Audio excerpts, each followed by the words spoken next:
The October morning air in Chicago's Union Station carried that familiar bite that warned of the approaching winter.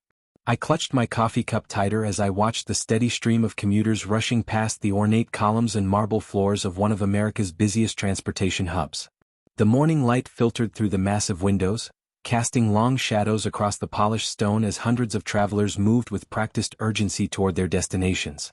I was waiting for Grandma Rose, who had insisted on taking the train from Milwaukee to visit me in the city. At 78, she remained stubbornly independent, much to our family's constant worry. She had raised me after my parents died in a car accident when I was 12, and now, 15 years later, I still felt that protective instinct surge whenever she traveled alone. There she is, I murmured to myself, spotting her familiar silhouette near Track 7. Even from a distance, I could recognize her careful, measured steps and the way she held herself with quiet dignity. She wore her best navy coat, the one she reserved for special occasions, and carried 2 large suitcases that looked far too heavy for someone her age. But as I started walking toward her, I noticed she had stopped near the customer service counter. Her shoulders seemed tense and she was speaking to someone in a uniform. I quickened my pace, weaving through the crowd of morning commuters who barely seemed to notice the elderly woman struggling with her luggage. "Excuse me," I heard Grandma Rose say to the young man behind the counter, her voice carrying that polite but firm tone I knew so well. "Could you please help me with these bags? I need to get to the taxi stand and I'm having trouble managing both of them." The employee, who couldn't have been older than 25, barely looked up from his computer screen. His name tag read Brian, in bold letters, and his expression showed the kind of weary indifference that came from dealing with thousands of travelers every day. "Ma'am, I'm busy with reservations right now," he said dismissively, his fingers continuing to tap at the keyboard. "You'll need to find a porter or manage on your own." I felt my jaw tighten as I watched my grandmother's face fall slightly. She wasn't the type to ask for help unless she really needed it, and seeing her dismissed so casually made my blood start to simmer. "I understand you're busy," she replied, her voice remaining steady despite the obvious strain. "But these bags are quite heavy and I just traveled 3 hours. Surely someone could spare a moment to help an elderly passenger?" Brian finally looked up and I could see the irritation flash across his features. "Look, lady, we're not a moving service. If you can't handle your own luggage, maybe you should have packed lighter or brought someone with you." The casual cruelty in his tone made me stop in my tracks. Around them, other employees had paused in their duties, some glancing over with expressions ranging from uncomfortable to amused. A security guard stood nearby, clearly overhearing the exchange but making no move to intervene. "That's quite enough," came a new voice from behind the counter. A woman in her 40s, wearing a supervisor's badge, had appeared. Her name tag read, Janet, Customer Service Manager. For a moment, I thought she was going to reprimand Brian for his rudeness. Instead, she addressed my grandmother with the same dismissive tone. "Ma'am, our staff has specific duties, and personal assistance with luggage isn't one of them unless you've paid for our premium service package. I'm going to have to ask you to either use a luggage cart or find alternative arrangements." Grandma Rose straightened her shoulders, and I recognized the subtle shift in her posture that meant she was drawing on some inner reserve of strength. "I see," she said quietly. "And what if I were to tell you that I've been traveling with this railway system for over 40 years? What if I mentioned that I've probably spent more money with this company than most people make in a year?" Janet's expression remained unchanged. "Ma'am, we appreciate all our customers, but company policy is company policy. Now, if you'll excuse us, we have other passengers to attend to." I watched as several other employees had gathered, some openly smirking at the exchange. One of them, a young woman with bleached blonde hair, whispered something to her colleague that made him chuckle. The security guard finally approached, but not to help. "Is there a problem here?" he asked, his hand resting casually on his radio. "Ma'am, you're going to need to move along if you're not purchasing tickets." The morning sun streaming through the station's windows seemed to highlight the scene with harsh clarity. Here was my grandmother, a woman who had worked 3 jobs to put food on our table after my parents died, who had never asked for charity in her life, being treated like she was nothing more than an inconvenience. I was about to step forward and announce my presence when Grandma Rose did something that surprised everyone within earshot. She smiled. It wasn't a bitter smile or a defeated one. It was the kind of smile that I had learned to recognize over the years, the one that appeared when she knew something that other people didn't. The one that had appeared when she'd quietly paid off our neighbor's medical bills without telling anyone, or when she'd anonymously donated money to the local school's music program. You know, she said, her voice carrying a new quality that made everyone around her pause, I think there might be some confusion here. She reached into her purse, not frantically, but with the deliberate movements of someone who knew exactly what they were looking for. From an inner pocket, she pulled out what looked like a business card and placed it gently on the counter in front of Janet. Perhaps you should call this number, Grandma Rose suggested, her tone remaining perfectly pleasant. Ask for the executive office. Tell them that Rose Patterson is standing in Union Station and would like to discuss the customer service training protocols for frontline staff. Janet picked up the card and I watched her face change as she read it. The color drained from her cheeks, and her hands started to tremble slightly. Brian leaned over to look, and his cocky expression evaporated instantly. I don't understand, Janet stammered. It says exactly what you think it says, Grandma Rose replied calmly. Now, I believe I asked for some assistance with my luggage. The transformation in the atmosphere was immediate and electric. Brian scrambled from behind the counter so fast he nearly knocked over his chair. The security guard suddenly found urgent business elsewhere. The employees who had been watching with amusement now avoided eye contact entirely. Mrs. Patterson, Janet said, her voice now shaking with what I realized was panic. We had no idea, please let me personally. Take my bags to the taxi stand, Grandma Rose said simply. And please ask your regional manager to meet me there in 10 minutes. I believe we have some things to discuss about how this company treats its customers. As chaos erupted around the service counter, with employees scrambling to undo their mistake, I stood frozen in the crowd, coffee cup still in hand, trying to process what I had just witnessed. Grandma Rose, the woman who had raised me, the woman who clipped coupons and bought generic brands at the grocery store, had just turned the entire dynamic of Union Station upside down with a single business card. And as I watched Janet personally escort her toward the exit, carrying both of her suitcases with the reverence usually reserved for handling precious artifacts, I realized that everything I thought I knew about my grandmother was about to change. The morning commute was definitely not going as planned. I followed at a distance, my mind reeling as I watched the procession move through Union Station. Janet was practically jogging to keep up with Grandma Rose's measured pace, both suitcases clutched in her arms like she was carrying radioactive material. Behind them, a small entourage of nervous employees had formed, whispering urgently into their phones and tablets. The transformation was surreal. Minutes earlier, these same people had treated my grandmother like she was invisible. Now they moved around her with the careful attention usually reserved for visiting dignitaries. Security guards cleared a path, other passengers were gently redirected, and I swear I saw someone actually lay down a coat over a small puddle near the entrance. Grandma! I called out as she reached the taxi stand, finally finding my voice and jogging to catch up. She turned, and for the first time since this whole ordeal began, her face broke into a genuine smile. Tommy? There you are, sweetheart. I was wondering when you'd make your appearance. You saw me? I asked, still catching my breath from both the sprint and the shock of everything I'd witnessed. Of course I saw you, she chuckled, pulling me into one of her warm hugs that still smelled like the lavender soap she'd used for as long as I could remember.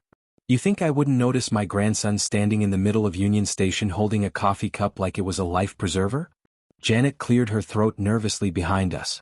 Mrs. Patterson, the regional manager, will be here any moment.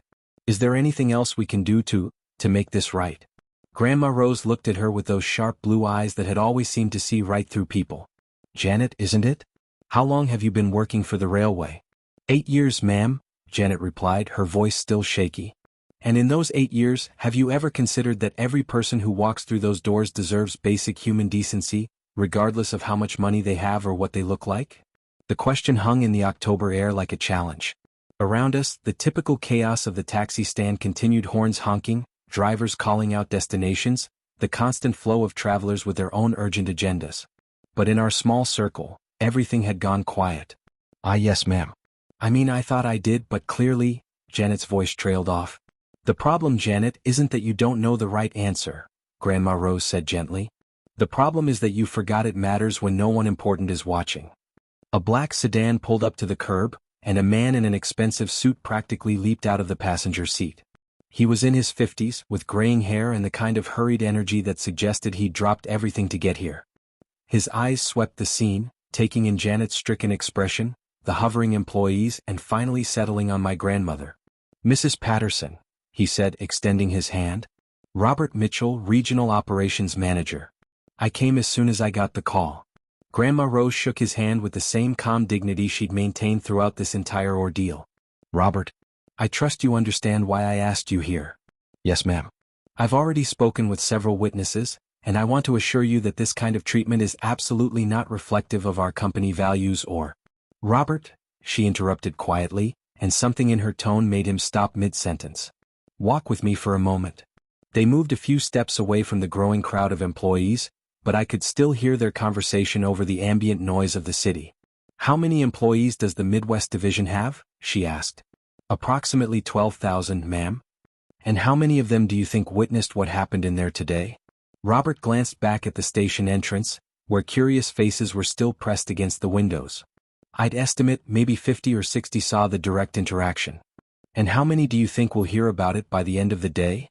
The question clearly caught him off guard. I'm not sure I understand. Robert, I've been in business for longer than you've been alive. I know how workplace gossip travels, especially when it involves management scrambling to fix a problem. By this evening, half your workforce will know that some elderly woman came in with a business card that made everyone panic. They'll know that suddenly, after years of being told to stick to policy no matter what, management bent over backward to help someone. She paused, letting that sink in. The question is, what lesson do you think they'll learn from that? I found myself leaning in, fascinated by this side of my grandmother I'd never seen. This wasn't the woman who had helped me with homework and made me grilled cheese sandwiches. This was someone who understood power dynamics and human psychology in ways that made me realize I barely knew her at all. Mrs. Patterson, Robert said carefully, what would you like us to do? I want you to think about why your employees felt comfortable treating a customer that way in the first place. I want you to consider what kind of culture you've created where basic kindness is considered optional. And I want you to ask yourself whether the solution is better training or better hiring. She gestured toward Janet, who was standing nearby looking like she wanted the sidewalk to swallow her whole. That young woman over there has been with your company for 8 years. This isn't a case of someone not knowing the job. This is a case of someone who stopped caring about the job. The question you need to answer is whether that's her fault or yours. A taxi pulled up, and the driver, apparently oblivious to the corporate drama unfolding on the sidewalk, rolled down his window. Anyone need a ride? Actually, yes, I said, stepping forward for the first time since Robert had arrived. Grandma, why don't we go back to my apartment? I think we have a lot to talk about. She nodded, then turned back to Robert. I'll expect a written report on your findings and proposed solutions within 2 weeks. Not a public relations response, but a real plan for addressing the cultural issues that led to this morning's incident. Of course, Mrs. Patterson. And again, I want to apologize for— Robert, she said, cutting him off one final time, don't apologize to me. I'm fine. I've dealt with much worse than a few rude employees. Apologize to every customer who wasn't lucky enough to have a business card that made people pay attention. As we settled into the back seat of the taxi, I gave the driver my address and then turned to look at the woman who had raised me. She was staring out the window at the Chicago skyline, her expression thoughtful. So, I said as the taxi pulled away from Union Station, leaving behind a crowd of very nervous railroad employees, I'm guessing this might be a good time to ask about that business card. Grandma Rose smiled and patted my hand. Tommy, sweetheart, pour yourself a strong drink when we get to your apartment. We have 40 years of catching up to do. As downtown Chicago rushed past the taxi window, I couldn't help but wonder what other secrets the woman beside me had been keeping. And why, after all these years of thinking I knew everything about the person who had shaped my entire life, I was just now realizing I didn't know her at all. My apartment in Lincoln Park had never felt smaller than it did that afternoon, with Grandma Rose sitting on my second-hand couch, looking around at my carefully curated young professional life with what I was beginning to recognize as quiet amusement. You know, she said, accepting the glass of bourbon I'd poured her, I always wondered when you'd ask about the money. I nearly choked on my own drink. What money? Tommy, sweetheart, you're 27 years old with a master's degree in business administration.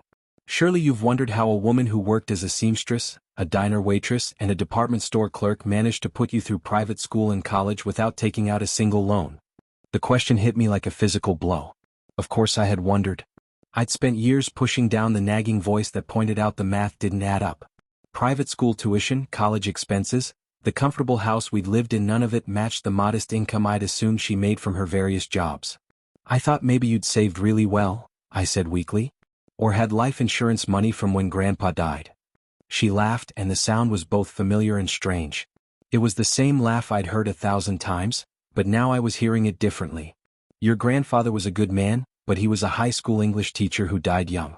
There was some life insurance but not nearly enough to explain how I managed to raise you the way I did. She stood up and walked to my window looking out at the tree-lined street below. In the afternoon light, wearing her good navy coat, she looked like exactly what she'd always been to me, my grandmother, the woman who had sacrificed everything to give me a good life. But now there were layers to that image I was only beginning to see. The truth is, Tommy, I've been the majority owner of Great Lakes Transportation Solutions for 38 years. I stared at her back, the words not quite registering. Great Lakes Transportation, you mean the freight company?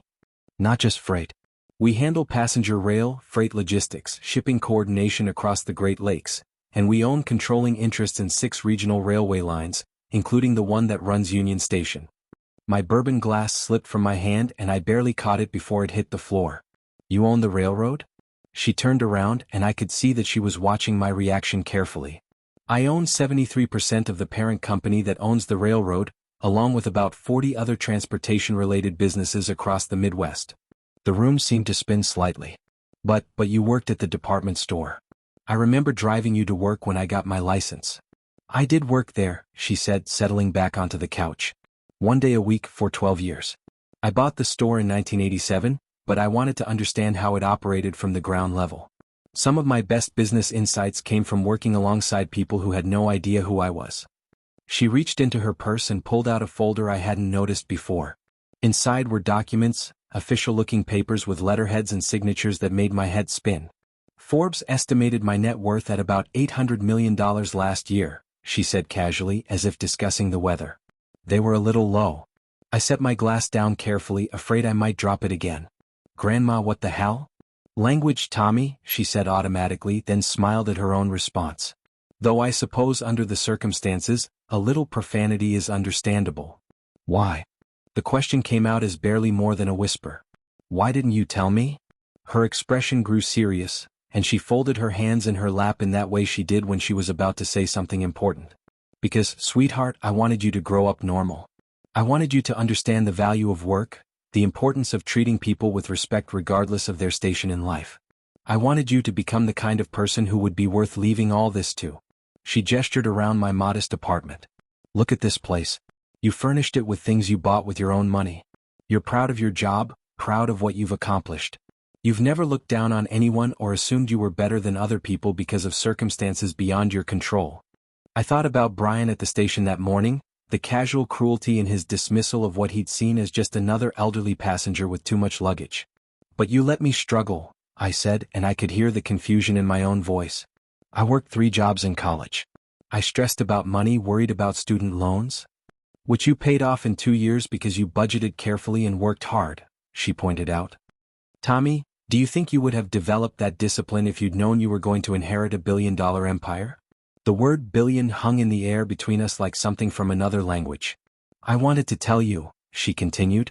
God knows there were times when it was hard to watch you worry about rent or whether you could afford to replace your car. But I also saw how those challenges shaped you. I saw you become resourceful, determined, empathetic to other people's struggles. She pulled another document from her folder. This one looked like a legal contract of some kind. This morning, when those employees treated me like I was invisible, they weren't just being rude to some random old lady. They were showing me exactly the kind of culture that exists in a company I own. They were demonstrating that somewhere along the line, my managers stopped caring about the human element of business. I looked at the contract, trying to make sense of the legal language. What is this? Your inheritance, Tommy. Not all of it that will come later when I'm gone. But enough to get started. Enough to begin learning how to handle responsibility on this scale. The numbers on the page made my vision blur slightly. Grandma, it's a trust fund that will give you controlling interest in the passenger rail division, including Union Station. It's also a test. She stood up and walked back to the window, her silhouette framed against the late afternoon Chicago skyline. I need to know that the person who takes over this company will remember that every employee, every customer, every person who walks through those doors is someone's child, someone's parent, someone who matters. Today's incident showed me that we've lost sight of that somewhere along the way. So what happens now? I asked. She turned around and I saw something in her expression that reminded me of the woman who had helped me with my homework, who had made me lunch every day for school, who had never missed a single one of my baseball games. "Now, sweetheart, you get to decide whether you want to help me fix it." The late afternoon sun was starting to set over Lincoln Park, casting long shadows across my small apartment. In the span of a few hours, everything I thought I knew about my life had been turned upside down. The woman who had raised me wasn't just my grandmother, she was one of the most powerful business owners in the Midwest. And she was offering to make me her successor. I looked at the contract again, then at the woman who had kept this secret for nearly 3 decades. "Where do we start?" I asked. Her smile was radiant. "We start by going back to Union Station tomorrow morning. I want to see if Brian and Janet learned anything from today's lesson." As the sun disappeared behind the Chicago skyline, I realized that my life was about to change in ways I couldn't even imagine. But for the first time since this whole surreal day had begun, I felt ready for whatever came next. 3 months later, I stood in the same spot in Union Station where I'd watched my grandmother be dismissed by Brian and Janet. The morning commute was in full swing, but now I saw it differently, not just as chaos, but as a complex system involving thousands of people whose experiences were, in part, my responsibility. "Mr. Patterson?" I turned to see Janet approaching, looking significantly more confident than the last time I'd seen her. She'd been promoted to assistant regional manager after impressing everyone with her comprehensive analysis of customer service failures across the system. "Janet, good morning. How's the new training program going?" "Better than expected," she said, consulting her tablet. "We've had a 40% reduction in customer complaints, and employee satisfaction scores are up 23%. The Dignity First initiative is actually working." The Dignity First initiative had been Grandma Rose's idea, implemented through what she called stealth leadership. Instead of announcing that she owned the company, she'd worked with me to create a series of policy changes that seemed to come from regional management but were actually designed to address the cultural problems we'd witnessed. Every employee now participated in monthly, perspective sessions where they spent time in different roles throughout the company. Customer service representatives worked alongside maintenance crews, managers spent shifts as conductors, and executives regularly worked frontline positions without revealing their identities. "What about Brian?" I asked. Janet's expression grew thoughtful. "Actually, that's interesting. After the initial shock wore off, he became one of our strongest advocates for the program. Last week, I saw him personally escort an elderly gentleman to his train and help him with his luggage not because he had to, but because he wanted to." I smiled, remembering the conversation I'd had with Brian a month earlier. He'd asked for a private meeting, expecting to be fired, only to discover that we were more interested in understanding how the culture had allowed his attitude to develop in the first place.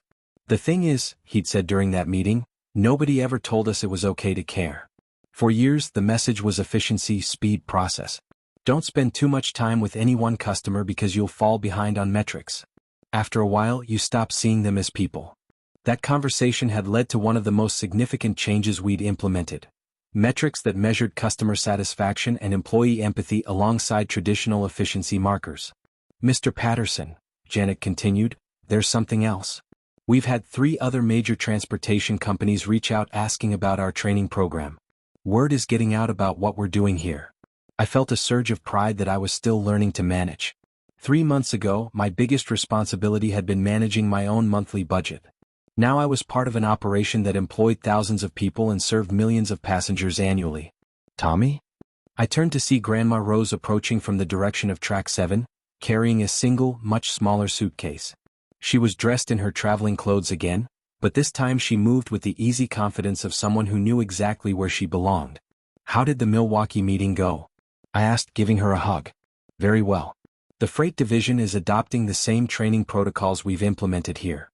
Sometimes I think the best business decision I ever made was letting you get angry enough to want to change things." That first morning had been a revelation in more ways than I'd initially understood.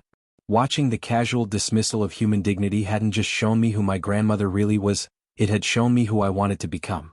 The anger I'd felt wasn't just about seeing her mistreated, it was about recognizing a system that had forgotten its purpose. "Janet," Grandma Rose said, "I hear wonderful things about your leadership. How are you finding the management role?" "It's challenging, Mrs. Patterson, but rewarding. I feel like we're actually making a difference instead of just processing people through a system." "That's exactly right," Grandma Rose replied. "The moment we start seeing customers as interruptions to our work instead of the reason for our work, we've lost sight of everything that matters." As we walked through Union Station, I noticed details I'd never seen before that first morning. A customer service representative was patiently explaining connection options to a confused traveler. A maintenance worker had stopped to help a mother with a stroller navigate around some construction barriers. A security guard was showing a group of tourists the best route to their platform. These weren't dramatic gestures, but they represented something profound, a culture that had remembered its humanity. "Tommy," Grandma Rose said as we reached the taxi stand, "I have something for you." She handed me an envelope with my name written in her careful handwriting. Inside was a letter and another business card. This one had my name on it, Thomas Patterson, President, Great Lakes Transportation Solutions. "Effective immediately," she said. "I'll remain as chairman of the board, but the day-to-day operations are yours now. All of them." I stared at the card, feeling the weight of what it represented. "Grandma, are you sure I'm ready for this?" "Tommy, 3 months ago you proved you were ready by caring more about doing what was right than about protecting what was convenient. Everything else is just logistics." A familiar black sedan pulled up to the curb. Robert Mitchell stepped out, but this time his expression was relaxed, almost cheerful. "Mrs. Patterson Thomas," he said, shaking both our hands. "I have the quarterly reports you requested." "How do we look?" I asked, still getting used to asking questions that affected thousands of employees and millions of dollars. "Profitability is up 12% over last quarter, but more importantly, we're seeing record levels of customer satisfaction and employee retention. The Harvard Business Review wants to do a case study on our transformation." Grandma Rose looked at me with undisguised pride. "What do you think? Should we let them study us?" I thought about Brian, who now mentored new customer service representatives. I thought about Janet, who had discovered leadership skills she didn't know she possessed. I thought about the thousands of passengers who now moved through Union Station with a little more dignity, a little more respect. "I think we should," I said. "But only if they understand that this isn't about innovative business practices or revolutionary management theory. It's about remembering that every person who works for us and every person we serve is someone who matters." As Robert drove away with his reports and his plans for the Harvard Business Review interview, Grandma Rose and I stood together at the taxi stand where this whole journey had begun. "You know," she said, "I've been thinking about that morning when all this started. If those employees had simply helped me with my bags, would any of this have happened?" I considered the question. Maybe not the same way, but I think it would have happened eventually. Systems that ignore human dignity don't fix themselves. "Wise answer," she said. "That's how I know you're ready for this." A taxi pulled up and I opened the door for her. "Where to today, Grandma?" "Actually," she said, "I was thinking we might walk. It's a beautiful day, and I'd like to hear more about your plans for the shipping division." So we walked through downtown Chicago, the billionaire businesswoman and her newly appointed successor, talking about employee satisfaction metrics and customer service protocols and the delicate art of building a company culture that never forgets its humanity. 3 months ago, I had been a young professional struggling to pay rent and wondering if I'd ever make a real difference in the world. Today, I was the president of a billion-dollar company with the opportunity to impact thousands of lives every single day. But the most important thing I'd learned wasn't about business or leadership or wealth management. It was the lesson Grandma Rose had been trying to teach me all along, that how we treat people when no one important is watching reveals everything about who we really are. And sometimes, if we're very lucky, we get the chance to build something better. As we walked past Union Station one more time, I saw Brian helping an elderly passenger with her luggage, his face bright with genuine concern.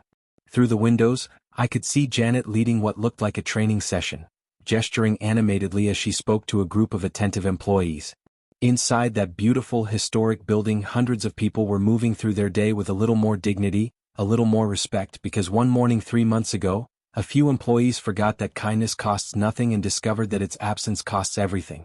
The morning commute continued around us, thousands of people starting their days, pursuing their dreams, carrying their own stories and struggles.